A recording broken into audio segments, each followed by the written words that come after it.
자, 첫 번째 경기 이제 지로나 대 빌바오. 자, 일단 지로나 같은 경우에는 지금 치앙코 그리고 로메오 그리고 이제 블린트 등이 좀 결장중. 자, 그리고 이제 빌바오 같은 경우에는 지금 핵심 윙어인 니코 윌리엄스를 좀 포함 이제 베스가 그리고 알바레스 등이 좀 결장 중입니다. 그러니까 약간 좀 양팀 다 좀 주축 선수들의 결장이 어느 정도 있는 편이다, 이렇게도 말씀을 드려봐요. 자, 일단 두 팀 다 주중에 각각 이제 챔스와 유로파리그 경기를 뛰고 난 후에 만나게 되었습니다. 물론 이제 두 팀 다 홈에서 경기를 치렀기 때문에 이제 이동 시간에 대한 이슈는 따로 없었고, 그리고 이제 지로나가 빌바오보다는 하루 더 쉰 상태라고 좀 볼 수가 있어요. 네, 그렇죠. 자, 그러다 보니까 뭐 이런 점을 좀 고려했을 때는 지로나가 조금 더 뭐 체력적으로는 근소 우위일 수는 있겠지만, 그리고 이제 홈이라는 점까지 약간 좀 보면은 어느 정도 이제 지로나한테 이점이 있을 수는 있다고 봐요.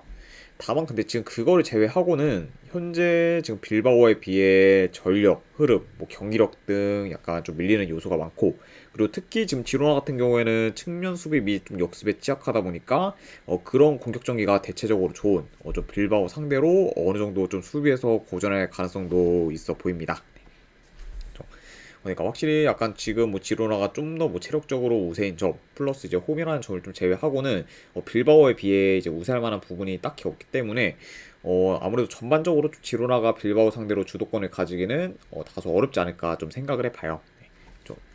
자, 게다가 이제 흐름적인 부분을 또 봤을 때도 뭐 지금 지로나 같은 경우에는 6경기 연속 지금 승리가 없고, 그리고 그에 반해 뭐 이제 빌바오 같은 경우에는 6경기 연속 무패 행진을 이어가는 중으로 이제 분위기가 많이 좀 상반되어 있습니다. 아, 오늘 티자님 반갑습니다. 네. 아무튼 이렇게 좀 양팀에 대해서 간략하게나마 좀 말씀을 들어봤네요. 자, 거기가 이런 약간 좀 상반된 그런 분위기까지 다 고려를 했을 때, 요 경기는 저는 승패를 본다고 하면은 뭐 원정이라 해도 빌바오 사이드를 보는 게 조금 더 메리트 있는 선택이지 않나 좀 생각을 합니다. 아무튼 이런 점을 고려했을 때 승패 본다고 하면은 이거는 빌바오 프랜승 쪽으로 접근하도록 할게요. 빌바오 프랜승 보는 경기에다가 어느 반은 본다고 하면은 그래도 오버사이드 보도록 할게요. 네. 빌바오 프랜승에 2.5이죠. 오바로 접근하도록 하겠습니다.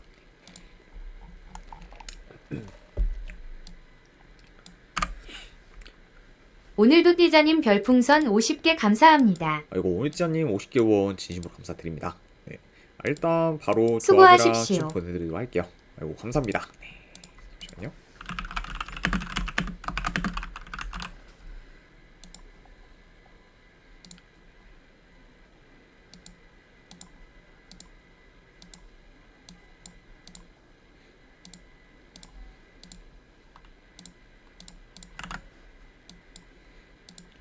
자, 이제 바로 다음 경기로 넘어가도록 할게요. 빌라 대 이제 맨유. 자, 일단 빌라 같은 경우에는 지금 맥긴, 카마라, 이제 밍스가 좀 결장 중입니다. 자, 그리고 이제 오나나와 이제 베일리 같은 경우에는 결장 의심이 사항이기 때문에 만약에 이제 두 선수 다 이제 출전을 좀 못한다고 하면은 좀 전력 누수가 상당히 좀 커질 수 있는 그런 좀 빌라라고 볼 수 있어요. 자, 그리고 이제 뭐 원정팀 뭐 메뉴 같은 경우에는 지금 이제 마운트 그리고 이제 마이노 등이 좀 결장 중입니다. 자, 그리고 이제 부페 같은 경우에는 이제 지난 경기에서 퇴장을 좀 당하면서 원래는 이제 3경기 연속 이제 출전을 이제 못하게 되었는데, 그래도 이제 징계가 그 취소가 되면서 이번 경기부터 다시 또 정상적으로 좀 출전이 가능하다, 네, 이렇게 이제 좀 생각하시면 될 것 같아요. 네. 그러니까 이제 이번 경기에서 이제 부페는 그래도 정상적으로 이제 출전을 하면서 이제 좀 경기를 좀 소화할 것으로 이제 보여집니다. 자, 아무튼 이렇게 좀 양팀의 이제 좀 결장 이슈에 대해서 간략하게나마 좀 전해드려봤네요.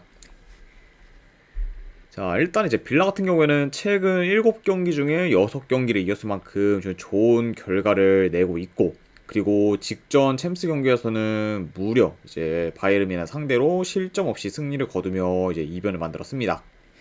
자, 물론 이제 그 경기에서 미넨 상대로 점유율, 뭐 슈팅수 모두 좀 밀리긴 했지만 미넨의 공세를 좀 잘 막으며 생각보다 잘 좀 버텨냈고, 그리고 이제 후반부에는 노이어가 이제 페널티 박스 밖까지 나가는 그런 좀 실수를 좀 범했고, 그거를 이제 빌라가 잘 캐치를 하면서 골을 넣어 이제 결국 1대0 신승을 좀 거두게 되었습니다.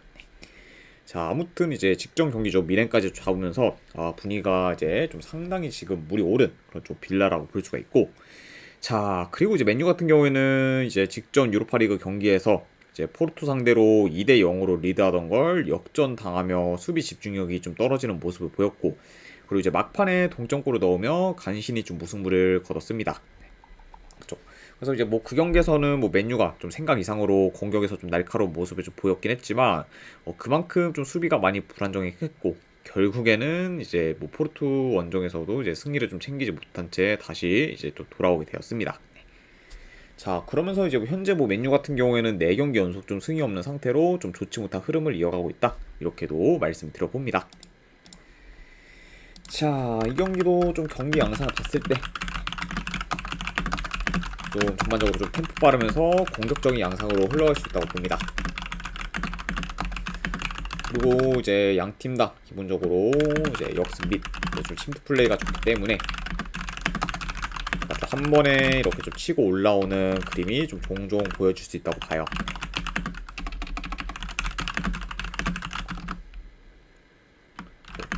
일단 뭐 대체적으로 이제 빌라나 맨유 모두 이제 공격 전환이 빠르고 기동성이 좋기 때문에 공격 템포 또한 좀 빠를 것으로 봅니다. 그러면 이제 아까 말씀드렸다시피 좀 스피디하면서 공격적인 양상으로 흘러갈 수 있는 경기다, 이렇게 말씀을 드려봐요. 자, 다만 근데 지금 현재로서는 뭐 빌라보다는 맨유의 수비가 더 불안정하고, 그리고 지금 맨유 같은 경우에는 3일 전에 포르투갈 원정을 갔다 오고 나서 바로 또 경기를 치러하는 상황이기 때문에 체력 및 이제 컨디션 부분에서 빌라에 비해 좀 열세일 수 있습니다. 그에 반해 뭐 이제 빌라 같은 경우에는 맨유보다 하루 더 쉬었고, 그리고 홈에서 챔스 경기를 좀 치렀기 때문에 상대적으로 훨씬 더 나은 상태라고 볼 수 있어요. 자, 물론 이제 상대 전적을 봤을 때는 그래도 맨유가 빌라 상대로 현재 4연승 중일 정도로 강한 면모를 좀 보였긴 했지만, 그거를 제외하면은 지금 뭐 빌라보다 크게 우세한 부분이 없다 보니 이런 점을 좀 고려하면은 이제 빌라가 이렇게 약간 좀 열세인 그런 좀 상성을 띄었고 뭐 약간 좀 좋은 결과를 만들 가능성이 좀 더 높지 않을까 좀 생각을 합니다. 확실히 뭐 최근 좀 흐름, 뭐 경기력 이런 부분도 다 좀 빌라가 더 나은 편이기 때문에 이런 점을 고려하면은 저는 요 경기 승패 본다고 하면 빌라 사이드로 접근하도록 할게요. 에스턴 빌라 승 보는 경기. 네, 그리고 어느 반은 본다고 하면 오바로 접근하도록 하겠습니다. 네. 자, 맨유 또한 어느 정도 좀 득점력이 좀 폭발할 만한 좀 요소가 있는 경기이기 때문에 이거는 빌라 승을 보되 어느 반은 오바까지도 같이 보는 경기, 이렇게 보도록 할게요. 아이고, 큐큐님 반갑습니다. 네. 자, 그 다음에 이제 첼시 대 노팅엄.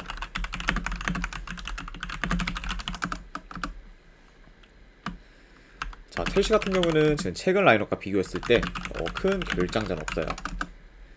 자, 그리고 이제 노팅엄 같은 경우에는 이제 쌍가레 그리고 다니로가 좀 결장 중입니다. 자, 어느 정도 좀 미들진에서의 전력 누수가 있는 좀 노팅엄이라고 볼 수 있네요. 자, 일단 이제 첼시 같은 경우에는 직전 유로파리그 경기에서 뭐 콜팔머 그리고 이제 엔소, 카이세도 등 어느 정도 주축 선수들이 빠져 힘을 뺀 상태로 경기를 좀 치렀지만 그럼에도 불구하고 무난히 이제 헨트 상대로 승리를 거뒀습니다. 네. 자, 그러면서 직전 이제 컨퍼런스 리그의 좀 승리를 통해 현재 5연승을 이어가고 있는 그런 좀 첼시라고 볼 수 있고, 그리고 원정팀 뭐 노팅엄 같은 경우에는 이번 시즌 무패 행진을 이어가다가 이제 직전 경기 풀럼 상대로 홈에서 패배를 하면서 이제 흐름이 끊겼고, 그리고 이제 그 경기에서는 생각보다 공격이 안 풀리며 답답한 그런 좀 경기력을 보였습니다. 네. 그러니까 확실히 좀 직전 경기에서는 기대 이하의 그런 좀 경기력을 보였던 그런 좀 노팅엄이라고 볼 수 있네요. 아무튼 이렇게 양 팀의 좀 최근 상황에 대해서 간략하게나마 좀 전달해 드려봤습니다. 자, 요 경기도 좀 경기 양상 봤을 때 그래도 홈에서 좀 첼시가 높은 볼 점유율 바탕으로 템포 조절하며 경기를 운영할 것으로 봐요. 그리고 이제 노팅엄 같은 경우에는 좀 라인을 좀 내려 어느 정도 좀 수비적으로 이제 플레이 하다가 이제 역습 위주로 종종 좀 득점 기회를 만들 것으로 봅니다.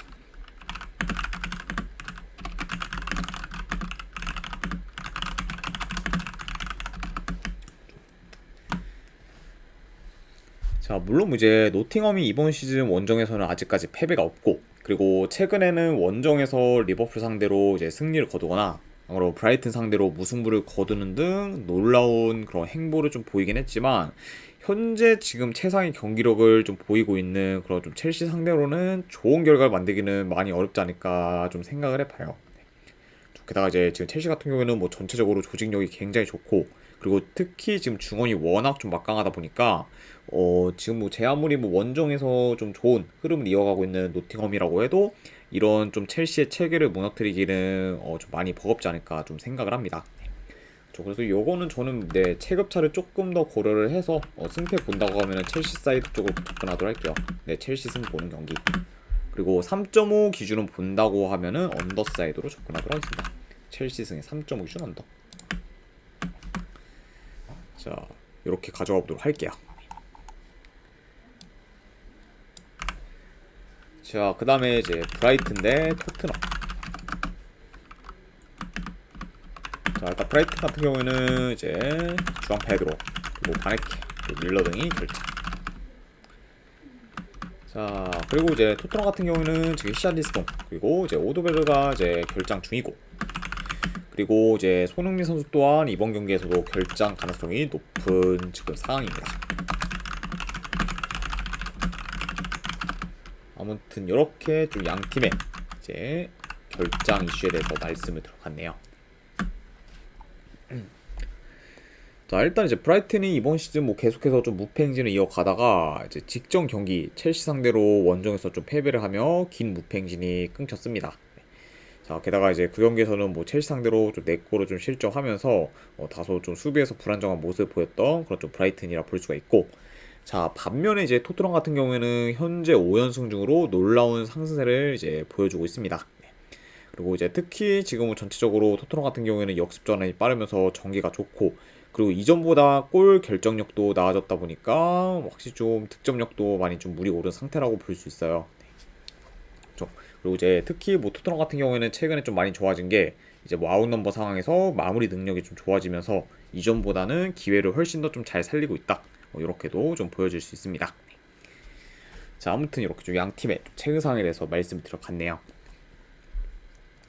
자, 일단 전반적으로 뭐 양 팀 다 볼 점유율 기반으로 플레이하기 때문에 어느 정도 점유율은 좀 비슷할 것으로 봐요. 그리고 이제 두 팀 다 기동성이 좋으면서 공격 템포가 좀 빠르기 때문에 이 경기 역시 어느 정도 좀 스피디한 경기로 이제 흘러갈 수 있습니다. 자, 그리고 이제 브라이튼 같은 경우에는 최근에 좀 템포 빠른 공격에 대처가 잘 안 되면서 이제 실점을 하는 경우가 종종 있긴 하지만 그거는 이제 원정에서는 약간 그런 불안정한 면모를 좀 많이 보이는 대신 홈에서는 그런 약간 좀 불안정한 모습을 덜 보여주고 있기 때문에 이번 경기에서는 직전 좀 첼시전보다는 더 안정적인 좀 수비를 보이지 않을까 좀 생각을 해봐요. 게다가 이제 토트넘 같은 경우에는 지금 이제 원정 경기를 가서 이제 헝가리 원정을 좀 뛰다가 또 왔기 때문에 좀 체력적으로도 좀 열세일 수 있다는 점을 좀 고려하면은 이번 경기는 그래도 브라이튼이 조금 더 수비를 하는데 수월하지 않을까 좀 생각을 합니다. 자, 그리고 뭐 이제 토트넘 내가 방금도 뭐 이제 말씀드렸다시피 이제 뭐 헝가리 원정을 좀 갔다 왔고, 그리고 헝가리 원정을 갔다 온 다음에 이제 3일 만에 바로 또 경기를 뛰는 거기 때문에 좀 체력이나 컨디션적으로는 브라이튼에 비해 좀 많이 열세일 수 있어요. 그리고 이제 직접 뭐 페렌츠바로시전에서 이제 토트넘이 어느 정도 좀 주전 선수들을 좀 기용했기 때문에 확실히 좀 주전들 관리가 잘 됐다고 보기도 지금 많이 어려운 상태입니다. 자, 그리고 이제 이 경기까지 포함하면은 지금 토트넘이 원정 좀 3연전을 좀 치르는 거기 때문에 확실히 이제 브라이튼에 비해서 에너지 레벨에서 좀 많이 밀릴 수 있고, 자, 그러다 보면은 경기가 이제 진행될수록 브라이튼과의 활동량에서도 차이가 커질 수도 있다고 봅니다. 확실히 좀 이런 부분을 좀 고려했을 때는 확실히 토트넘이 지금 여건상 그렇게 뭐 좋은 편은 아니다, 이렇게 좀 말씀을 드려봐요. 자, 이런 점을 좀 고려했을 때 지금 이제 토트넘이 굉장히 좀 잘 나가고 있긴 하지만 홈 브라이튼 상대로 이제 승리를 거둬 코카콜라 이제 1000님 별풍선 50개 감사합니다. 늘 잘 보고 있습니다. 아이고, 코카콜라님 50개 원 진심으로 감사드립니다. 일단은 바로 조합이랑 추천표 보내드리도록 할게요. 네, 잠시만요. 아이고, 그리고 감사합니다. 네.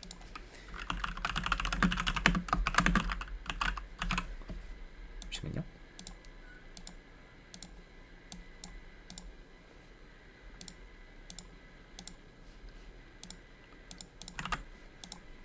네, 방금 이제 보내드렸으니까 쪽지 한번 확인해 보시기를 권유드립니다. 그리고 다시 한번 50개 원 감사드립니다. 코카콜라님. 자, 그래서 약간 이런 점들을 다 종합해서 고려했을 때 지금 토트넘이 이제 홈 브라이튼 상대로 이제 승리를 거둬 6연승을 이어가기는 좀 다소 어렵지 않을까 개인적으로 좀 생각을 해봐요. 네, 좀 아무래도 일단 지금 원정 3연전에다가 이제 3일 전에 헝가리를 또 갔다 왔기 때문에 확실히 지금 뭐 피로 누적이 클 수밖에 없고, 그리고 이제 원정 토트넘 같은 경우에는 뭐 최근에 좀 잘 나가고 있긴 하지만 언제든 이제 좀 불안 요소가 큰 그런 좀 팀이기 때문에 이런 점 다 고려하면은 저는 이 경기 네, 승패 본다고 하면은 브라이튼 사이드로 접근하도록 할게요. 브라이튼 프랜승으로 접근하는 경기 이렇게 가져가도록 하고, 3.5 기준은 좀 고민을 하는데 본다고 하면 언더사이드 보도록 하겠습니다. 네. 브라이튼 프랜승의 3.5 기준 언더로 접근하도록 할게요. 이 경기.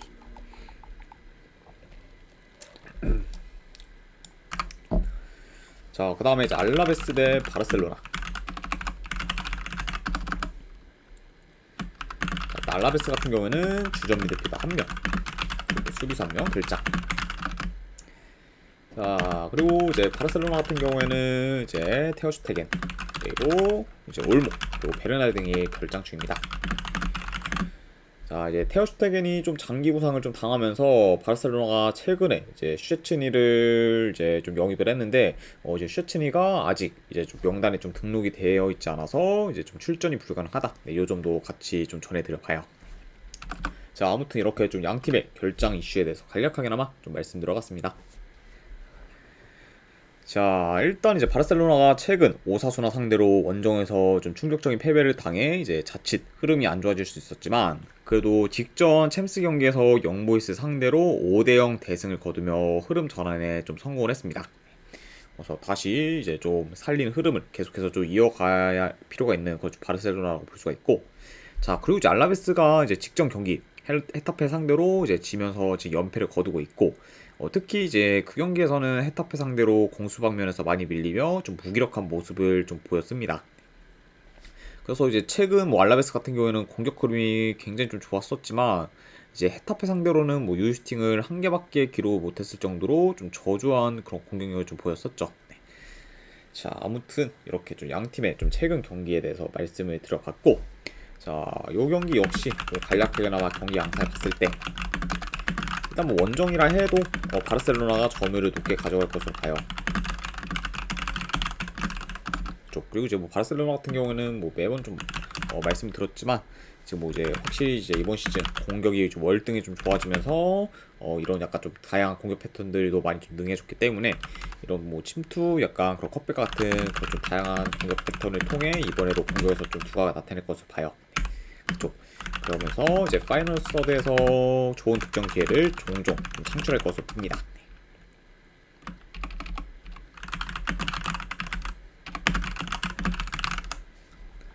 자, 그리고 이제 알라베스 역시 뭐 직전 이제 헤타페전에서는 공격이 좋지는 못했지만 역습이 그래도 이제 좋은 편이다 보니까 아무래도 좀 라인이 올라간 바르셀로나 상대로는 지난 경기보다는 더 공격에서 좀 두각을 나타낼 것으로 봐요.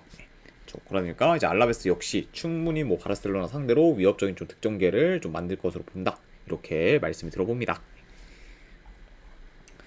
자, 그래도 이제 대체적으로 지금 바르셀로나가 뭐 전력, 경기력 등 이제 우세한 부분이 많고, 그리고 상대 전적을 봤을 때도 최근 3경기 기준 전부 바르셀로나 이겼을 정도로 강한 면모를 좀 보였기 때문에 이런 점들을 고려하면은 이 경기는 바르셀로나 사이드를 보는 게 그래도 좀 더 낫지 않나 좀 생각을 해서 승패는 본다고 하면 바르셀로나 사이드로 접근하도록 할게요. 저쪽을 봤을 때. 그 대신에 이제 언오바는 본다고 하면 오바로 접근하도록 하겠습니다. 솔직히 뭐 알라베스가 이제 좀 득점만 한다고 하면은 요 경기는 좀 다득점 양상으로도 충분히 좀 흘러갈 만한 매치이기 때문에 이런 점을 고렸을 때는 오바도 같이 본다. 이렇게 좀 생각해 주시면 될 것 같아요. 그래서 바르셀로나 승 2.5점 오바로 가져가도록 하겠습니다.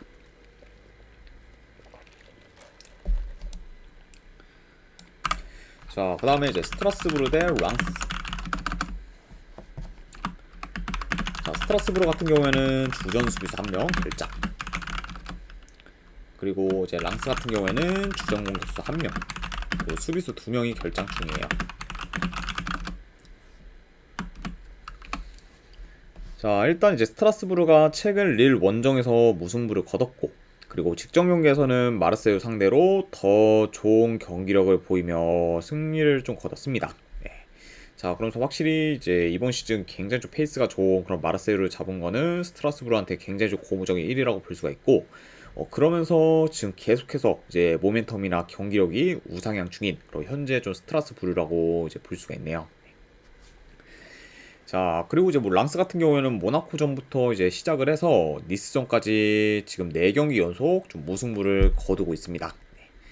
그래서 일단 뭐 어느 정도 좀 레벨이 높은 팀들 상대로 계속 좀 무승부를 거뒀긴 했지만 좀처럼 지금 승리가 없다 보니까 흐름이 지금 좋다고 보기는 어려운 그런 좀 랑스라고 볼 수 있어요.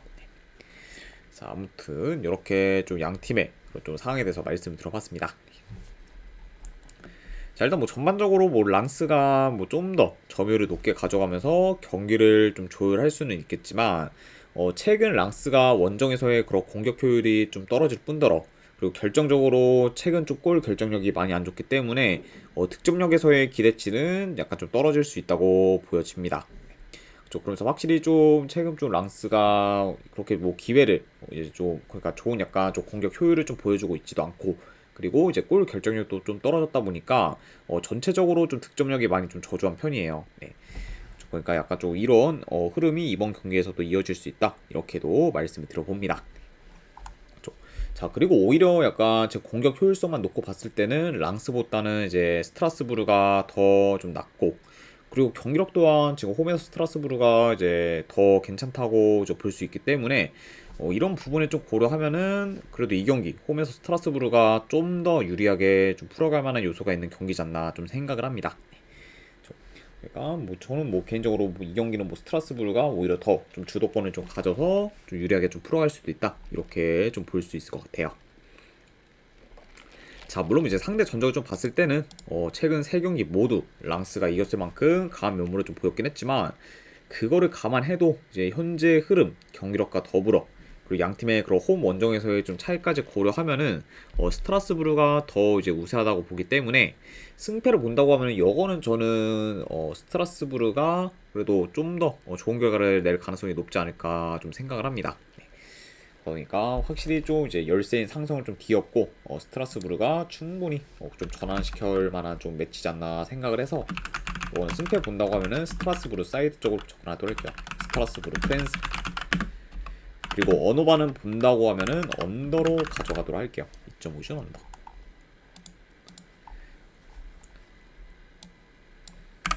자, 그 다음에 이제 니스 대 파리 생제르맹. 자, 니스 같은 경우에는 주전 공격수 1명 그리고 수비수 1명 결장. 자, 그리고 이제 파리 같은 경우에는 지금 큰 결장전 없고 그리고 이번 경기에서 이제 덴벨레가 정상 출전이 가능할 것으로 봅니다. 자, 일단 이제 직전 이제 아스날전에서는 이제 덴벨레가 이제 엘리케 감독과의 좀 불화로 인해 이제 명단에서 좀 제외가 되었지만 어느 정도 이제 좀 화해가 됐다는 좀 보도가 이제 있고 그러면서 이제 좀 정상 이제 좀 출전 쪽으로 지금 무게가 많이 좀 기우고 있기 때문에 약간 좀 특별한 일 없다고 하면은 이번 경기에서는 덴벨레가 좀 정상적으로 선발 출전을 하지 않을까 좀 생각을 해봐요. 자, 아무튼 이렇게 이제 좀 결장 이슈 및 이제 뭐 출전 여부에 대해서 또 말씀 들어봤습니다. 자, 우선 이제 두 팀 모두 주중에 이제 챔스나 이제 유로파리그 경기를 치르러 다른 나라 이제 원정을 갔다 왔습니다. 네. 일단 뭐 이제 니스 같은 경우는 라치오 원정 경기를 치르러 이제 이탈리아에 갔다 왔고, 그리고 파리 같은 경우에는 아스날 원정 경기를 치르러 이제 잉글랜드에 이제 갔다 오게 되었죠. 네. 자, 그러면서 약간 이런 점을 좀 고려했을 때는 양 팀 다 확실히 좀 피로 누적이 어느 정도 좀 클 수 있는 상태다 이렇게 좀 전해드려 봅니다. 자, 그래도 지금 파리가 니스에 비해 이틀 더 쉬었기 때문에 체력이나 컨디션적으로는 더 우세할 것으로 봐요. 네. 좀 그러다 보면은 결국에 이제 후반으로 갈수록 이제 에너지 레벨에서도 파리가 더 우세한 면모를 좀 보이지 않을까 좀 생각을 합니다. 네. 좀 아무래도 이제 지금 뭐 니스 같은 경우에는 이제 이탈리아에서 라치오 상대로 경기를 치르고 그리고 3일 만에 돌아와 바로 또 경기를 치러야 되기 때문에 좀 더 여유롭게 휴식을 한 파리에 비해서는 좀 체력적으로 많이 좀 열세일 수 있다. 네. 이렇게 말씀 드려봅니다. 자, 일단 뭐 요 경기도 좀 경기 양상 봤을 때 전반적으로 파리가 좀 중원 싸움에서 이제 우위를 점하며 주도권을 가질 것으로 봅니다. 자, 그리고 지금 뭐 양팀 다 이제 침투, 컵백, 뭐 역습 등 이제 공격 패턴이 지금 뭐 다양하면서 좀 능하기 때문에 약간 이런 공격들을 통해 어느 정도 좋은 득점 기회를 좀 창출할 것으로 봐요.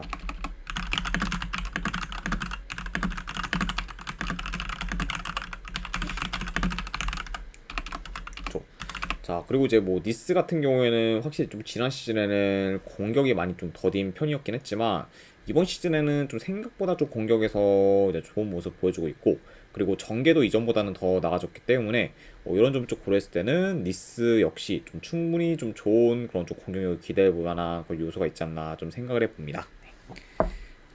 자, 다만 뭐 공격이 어느 정도 좀 좋아진 니스긴 하지만 그만큼 지금 이제 수비가 많이 불안정하고, 그리고 이제 특히 좀 지난 시즌과 비교했을 때는 더더욱 좀 차이가 날 정도로 좀 수비가 좀 좋지는 못하기 때문에 확실히 좀 요런 약간 니스의 그런 불안정한 수비는 어느 정도 좀 약점이라고 좀 보여줄 수 있을 것 같아요. 네. 그렇죠. 그리고 이제 특히 지금 니스 같은 경우에는 후방에서의 좀 턴오버도 많다는 점을 좀 고려하면은 파리에 비해서 좀 더 실점 위험이 이제 클 수도 있다고 봅니다. 그러니까 약간 좀 이런 좀 불안정한 좀 수비 때문에 아무래도 니스가 좀 고전하는 양상으로도 흘러갈 수 있지 않을까 좀 예상을 해보네요. 또 그리고 이제 뭐 게다가 뭐 전력면에서도 파리가 우세하고, 그리고 아까 좀 말씀드렸다시피 이제 니스가 좀 체력이나 컨디션적으로도 열세인 요소까지 다 고려를 하면은 이 경기는 뭐 원정이라 해도 파리 사이드를 보는 게 좀 더 낫지 않나 좀 생각을 합니다. 네, 아무튼 이런 점을 고려했을 때 그래도 이 경기는 승패 본다고 하면은 파리 사이드 보도록 할게요. 파리 승 보는 경기. 그리고 언어반은 본다고 하면 오바로 가져가도록 하겠습니다. 2.5 기준 오바. 자, 아무튼 이렇게 이제 니스랑 파리 경기까지 마무리가 되었네요.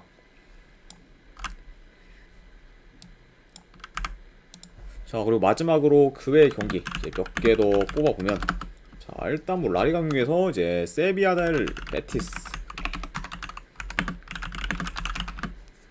자, 일단 뭐 이것도 지금 뭐 이번 시즌 뭐 세비야의 그런 좀 경기력이나 이런 거 보면은 좀 쉽게 가져가기 어렵긴 하지만, 그래도 이제 유로파 원정 경기를 뛰었고, 그리고 이제 그리고 이제 돌아갔기 때문에 확실히 좀 베티스 역시 좀 지친 기색이 좀 있다고 보고, 그리고 지금 베티스의 원정 경기력이 워낙 안 좋다 보니까 이런 약간 좀 점을 다 고려하면은 그나마 좀 세비야가 좀 더 승기를 가질 가능성이 높다고 판단돼서 이거는 세비야 사이드로 접근하도록 할게요. 세비야 승 보는 경기.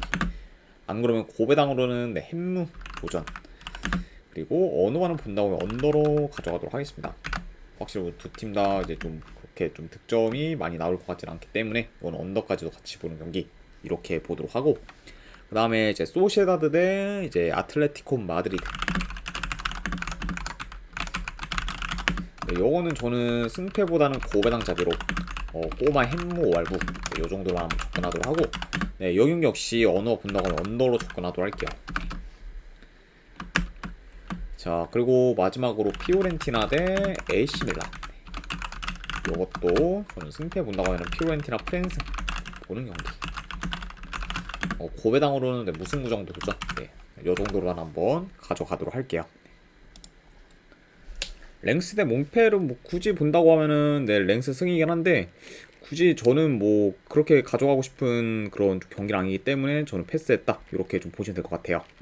근데 뭐 이제 만약에 뭐 가져간다고 하면은 랭스나 그런 오버사이드로 좀 접근할 것 같아 이렇게 좀 생각해 주시면 될 것 같습니다.